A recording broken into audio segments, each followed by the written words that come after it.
What happens to Marcus Stroman and Cody Bellinger of the Chicago Cubs at the trade deadline? We brought on Greg Zumach from NorthsideBound.com to talk about it. You are Locked On MLB Prospects, part of the Locked On Podcast Network, your team every day.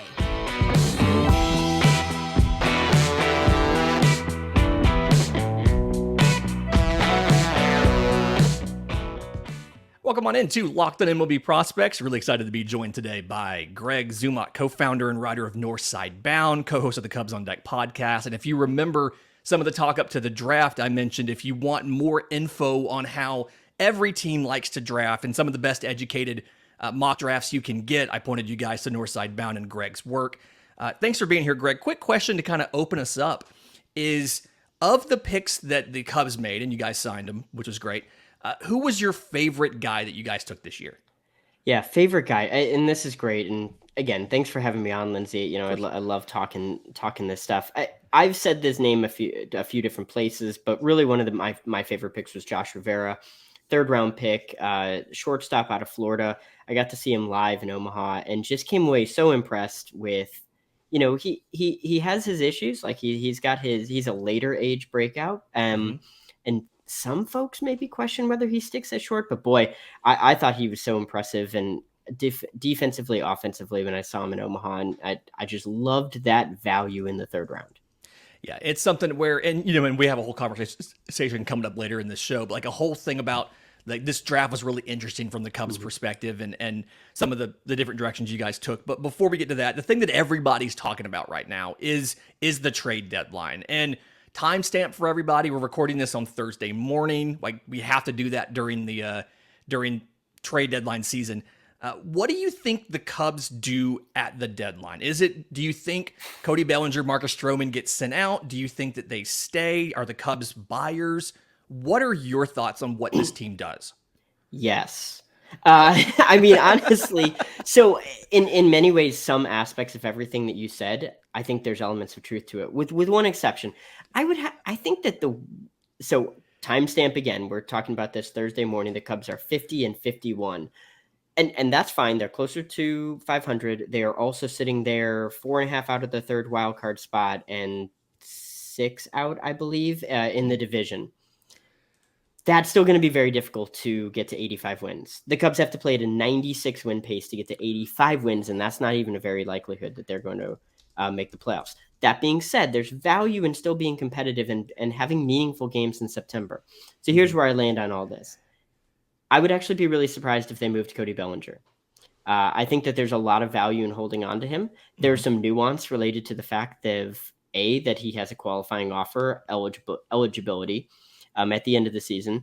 B, that you may or may not get value for the rental bats that you think you should. I know that people talk about him as one of the best options on the trade market, but you honestly may not. And C, the fact that if you do tag him with a qualifying offer, it may make it more likely that he's within your price range at the end of the season. May or may not. This is all conjecture, of course, and he's a Scott Boras client, but I would be a little bit more surprised about Cody Bellinger. Marcus Stroman adds some complexity that I'm not sure about. I truly wouldn't be surprised if the Cubs do a move or 2 or 3 even in which Marcus Stroman is actually a guy that is moved at the deadline while the Cubs are actually buying, and not buying for the future, but truly buying for 2023. There's a thread the needle. There's a buy-sell component that is easier to talk about online than to actually execute it. But truth be told, if I had to guess a strategy, I think they do that. Yeah, that's kind of the thought process I had was find a way to, maybe if Stroman does move, the guys you're getting back are guys who are major leaguers now, but also have future years of control so that you can look at, we still have guys for 23, but we have a little bit of momentum there in 24. And then, like you said, having the ability to either hopefully re-sign Bellinger, and then I'm just imagining the outfield of Cody Bellinger and Pete Crow Armstrong at the same time. It almost wouldn't matter who your third outfielder would be at that point if you have 2 strong defenders like that.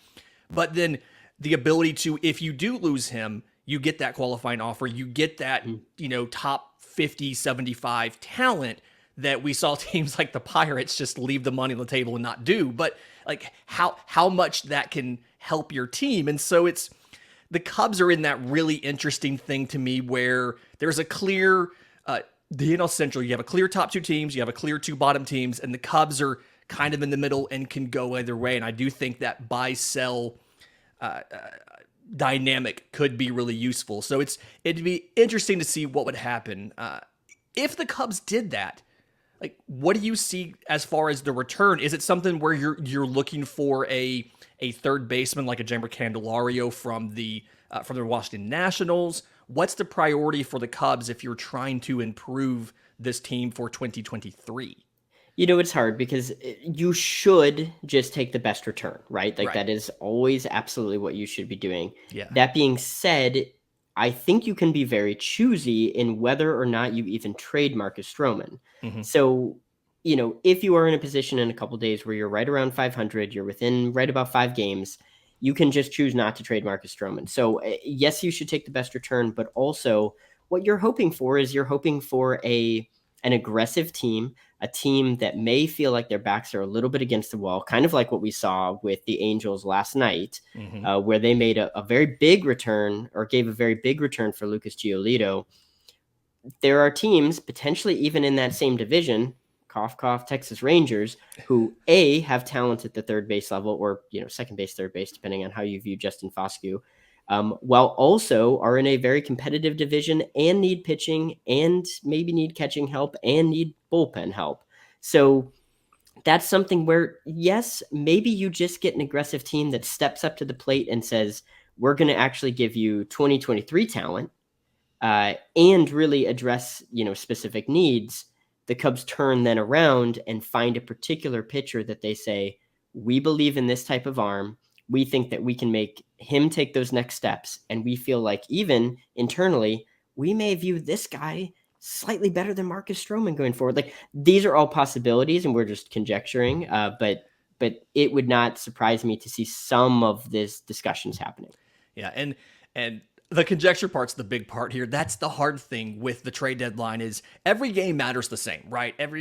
All 162 count the same at the end of the year, but everything you do right before the deadline, that week leading up to it, is magnified. And so when you look at, this team's on a 5-game win streak right now. You took 3 from the Cardinals. You took 2 against the White Sox. Now you've got 4 more in St. Louis against the Cardinals leading into the deadline.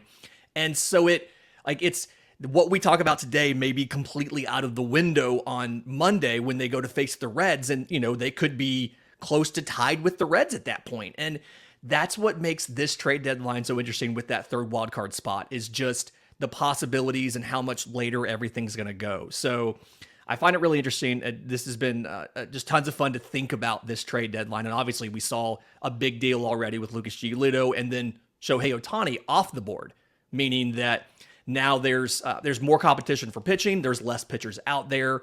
And so, like you said, maybe a sweetheart offer comes in for a Marcus Stroman, some massive deal you can't ignore. Maybe you can do enough to strengthen the team where he tells you, yeah, I'm going to stick around. I'm going to stay and you'll have me next year. It's so much up in the air. We just won't know for another 72 or 96 hours. And that's what makes it hard sometimes to do a daily show.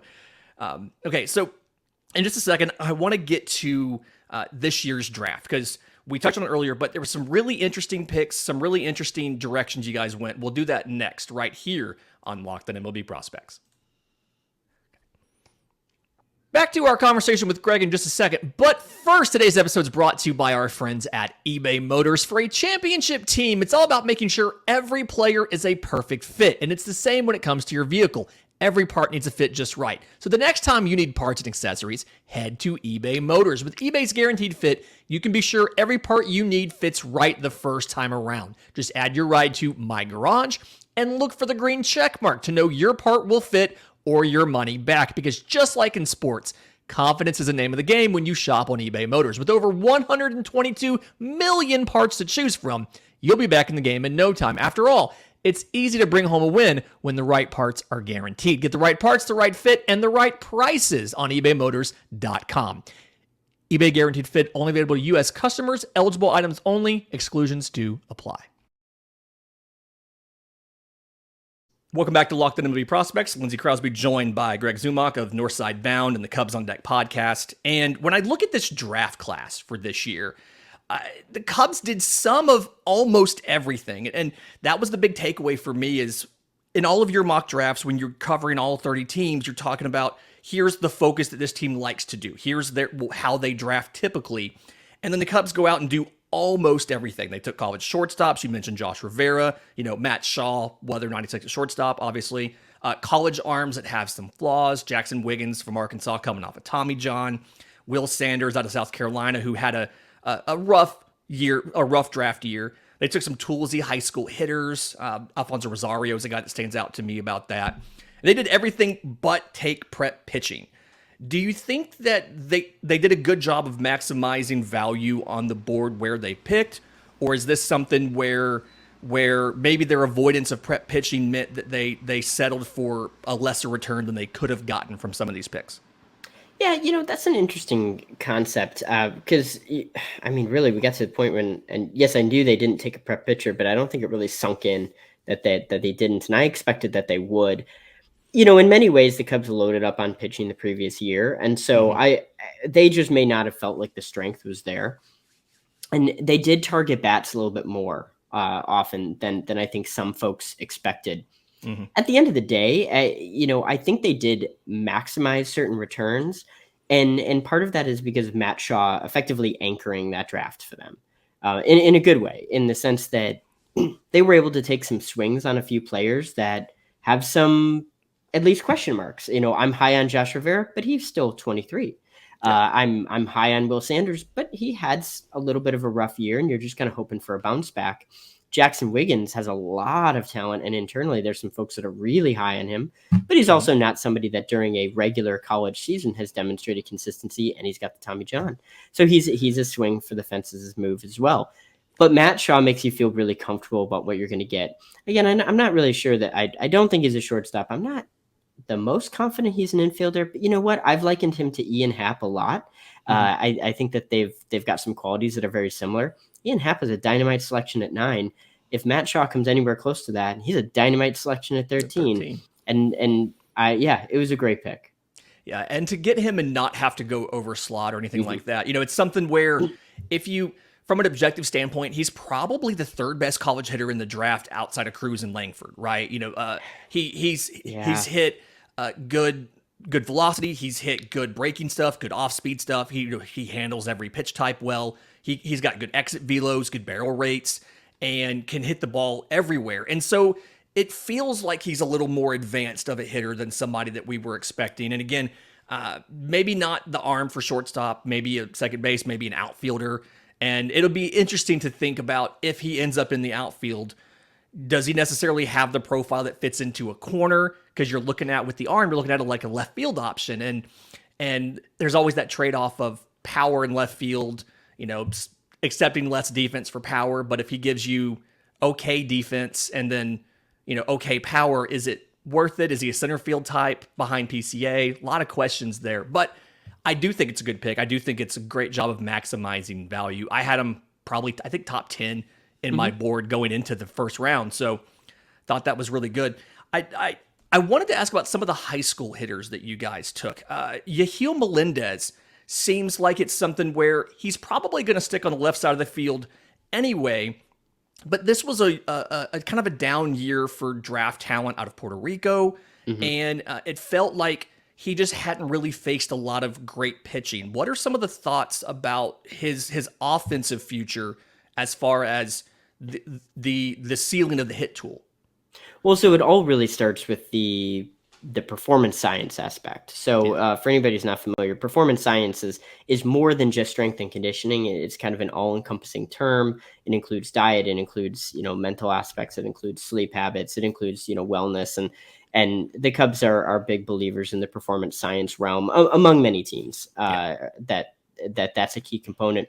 Yahil Melendez is a project, and I mean that in a good way and not in a derogatory way, where he's just somebody that has a lot of raw skills, both physically and developmentally, that he just needs to continue to work on. And so I've likened some of the selections that the Cubs took, Yahil Melendez and Rosario, who was taken a round ahead of Melendez, as very similar to, well, in a way, if you look at some of the profiles of players that were taken, like physical profiles of some of these players, Rosario is a mammoth human being. He's not 6'6", by the way. He's 6'2". There were some reports on that, but he is 6'2". At MLB, they just had one little typo there. But he is a mammoth human being. And if you look at his profile and Melendez's profile and compare it to some of the folks who really stood out at the MLB Draft Combine, well, some of those players were signing for or had asks, of $2 million.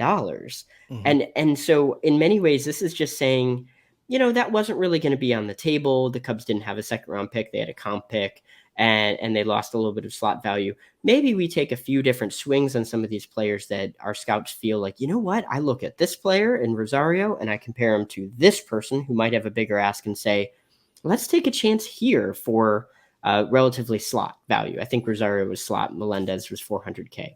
So, in many ways, I think that was the strategy when we looked at some of those high school players, and we'll see if it works out. Sometimes I think the consensus matters and tells you a little bit more. And in other cases where these players are maybe a little bit more off the radar, you kind of just need to trust your scouts and see what comes of it. Yeah, and I'd probably put Yahir Hope in that same bucket as far as that younger player, more of a project. I think he was a $400,000 guy exactly. too in the 11th round, and so another guy that you like the physical traits, you like all of the performance science aspects of it, and it's like, okay, maybe he spends 2 years at the complex, that's fine, but we've got a guy that has the talents. Let's teach him what we need to teach him, and let's use those talents and apply them in a good way. For the college arms outside of the Wiggins and Sanders tier, I found it really interesting when I kind of went back and looked. A lot of them felt like, with the exception of a JUCO guy in the 10th round and Martinez Gomez, a lot of it was like, let's go get guys from good programs that have gone through a lot of development. NC State, Vanderbilt, UCLA, Campbell, which I think needs to be talked about in those really good baseball programs. Is it a specific strategy, you think, of the Cubs or some other teams like the Braves and stuff to go for guys from larger programs that you have more data on? Or is it a side effect of where the talent was in the class? I do think it was partly due to the class. But there's elements of everything that you're saying. And in many ways, the Cubs went to a lot of the scouts that they've got a tremendous amount of trust in. I mean, Billy Swoop is you could argue one of the most impactful members of the organization. He's a scout out in the Virginia, Maryland. He was part of the Matt Shaw discussion. Virginia, North Carolina area, that mid-Atlantic area, as a scout, is one of the most important members of the organization over the last 20 years. And they took a lot of guys that Billy believed in. Mm-hmm. And so, that's not a bad strategy to take. And so it's worked well for the organization in the past.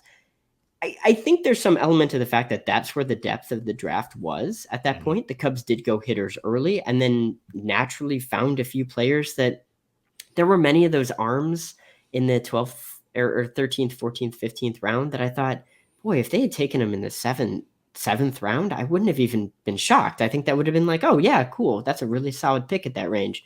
So I think it just, like Grayson Moore just happened to be there. Sam Armstrong just happened to be there. And sometimes you just kind of look at it and you say, oh, we're taking a 14th round swing on a guy, but this guy should have been taken 10 rounds earlier. Maybe that's a little high, but you get what I'm saying. So yeah. I think partly due to the draft depth, partly due to who was the one in the room that had the most trust in a particular player. And then just saying, you know what, we believe in our development process to take a guy who went to a really good program and then say, you know what, but we can take him to this level. And I think that's what they did.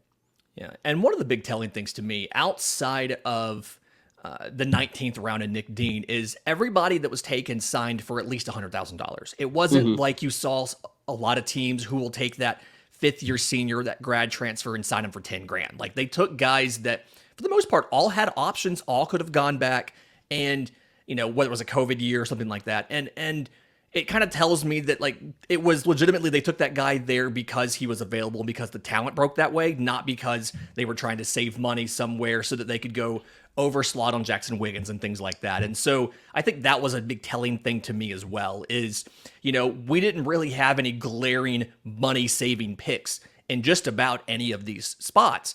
These were all based on the talent on the board. These are the guys that we like. These are the guys we thought would go well. So all in all, I'm really happy with this draft.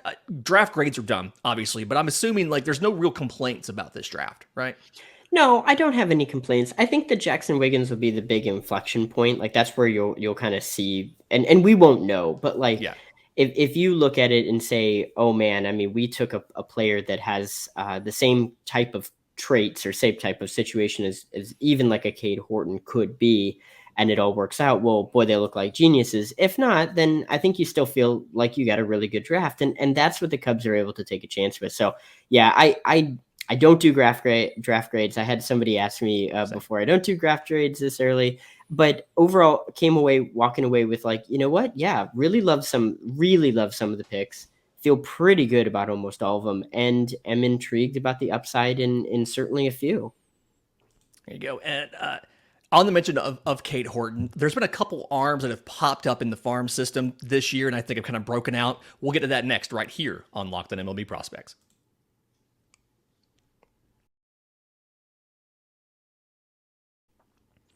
Welcome back to Locked On MLB Prospects. Lindsay Crosby joined by Greg Zumach, co-founder and writer of Northside Bound, co-host of the Cubs on Deck podcast. We've got just a few minutes left, Greg, and I two guys that have stood out to me from the outside in the minor league system this year, and I kind of want to get your thoughts on these. Like, we know Cade Horton's really good, obviously, but Jackson Ferris and Kohl Franklin, to me, have both stood out different ways. Ferris pretty much all year. Franklin's had a really good start to the year. Then when he moved up to Double-A, struggled a bit. We know the tacky baseballs and all of that. Right. But in the month of July, especially since they've switched balls, he's looked really, really good. Kind of internally, what are the thoughts on the futures of Ferris and Franklin and kind of what those guys might do? So different profiles. I mean, like but Jackson Ferris was a big overslot signing for the Cubs last year. In fact, they used the Cade Horton money primarily for that. He got a $3 million deal. So he was always viewed as somebody with frontline type of potential and really like a first round bonus effectively with that money. He's showing some pretty impressive stuff. We are also seeing exactly what, especially like last night, he had a pretty rough start. Just mechanically, he was completely out of whack, lost control. We're seeing exactly what the steps are to get him to be that next player, and it's just consistency mechanically. So for me, with a 19-year-old pitcher, I'm not concerned about that. What he is showing from a stuff perspective is swing and miss on multiple pitches, especially that fastball and slider. And he has 4 pitches in there. Wouldn't shock me to see him add another one down the line. But the slider has big sweep. The fastball's got really good ride, and the curveball's got big drop, and he's got a changeup in there. And so internally, I feel really, really good on Jackson Ferris. He is going to have outings like last night in which it's just not there until he locks in his mechanics a little bit more. But we're still talking about a 19-year-old guy that, he might have gotten like Sunday starts for his college team if he was there, and we'd be talking about him as just like this, oh man, he's going to be awesome in a couple years. I still have the same viewpoints on him in the pros. Yeah, I'm sure Ole Miss is not thrilled to have lost him, Yeah. And then Kohl Franklin, like I said, signed, again, overslot guy, but a little bit longer ago, missed some time, and then started off really well this year. Struggled when he first got to Double-A, and then has picked it up in July. Completely different profile there, but someone where now that he's healthy, it feels like he has a good chance to develop into, I'm guessing, a back of the rotation guy. Not quite sure where the ceiling is seen on him, but I think that it all comes down probably to the control, doesn't it? 100% it's the control. He is a fascinating one to me because he has definitely locked it in over the last 3 outings. I mean, they've been all scoreless with, an ungodly amount of strikeouts, keeping the walks to a big minimum there. He's got a K- walk percentage of over 27%, which is one of the more predictive stats relative to it. Now, it's a small set of outings. I'm not saying this guy is an ace going forward, but he's always shown the potential. If anybody in the organization, he's in the top 5 of players most affected by the lost COVID season. Yeah. And that's where I think we need to frame Kohl Franklin as he was on the ascending track, lost a season, which due to no fault of his own. Right. And then, of course, had an injury, which kept him out. And so he is struggling with his consistency. But when we see it locked in, like we have seen it locked in, or locked on, if you will, it really, really clicks. And this is a guy that I think is interesting. We brought up, is he a rotation member? Is he, what's his role? I do ultimately think that he could be in the pen going forward. That wouldn't surprise me later this year or next year. The Cubs have a big 40-man decision with him, but he's at least showing you what he should in Double-A. That makes it to the point of going back to our first segment. Could he even be a player that's on the move potentially for another organization with a little bit easier 40-man rostering rules? Regardless, I think Kohl Franklin is positioning himself as a future big leaguer. And I think that's just incredibly exciting, and more people need to be paying attention to that. Yeah, well, hopefully after this, the prospectors, the everydayers, will be paying a little more attention to what Kohl Franklin's doing in Double-A. For those listeners of mine who want to keep up more with the Cubs, your writing, what you do, where can they follow you? Where can they find you? Where can they listen to you?